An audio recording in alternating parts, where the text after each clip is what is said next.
तर अजित पवारांना उत्तर द्यायला मी बांधील नाही असं अमोल कोल्हे यांनी म्हटलंय।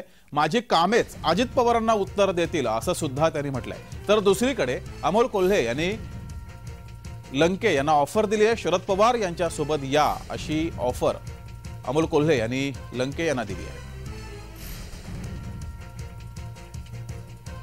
तर अजित पवार यांनी अमोल कोल्हे यांच्यावर टीका केली होती, त्याला कोल्हेंनी उत्तर दिले। माझी कामच अजित पवारांना उत्तर देतील असं त्यांनी म्हटलंय। सोबतच आमदार लंके यांनी लोकसभा निवडणुकीच्या पार्श्वभूमीवर अहमदनगरमध्ये शिवपुत्र संभाजी महाराज महानाट्याचं आयोजन केलं होतं। यावेळेस खासदार अमोल कोल्हे यांनी आई जगदंबेकडे प्रार्थना करत लंके यांना शरद पवारांकडे येण्याची ऑफर केली आहे।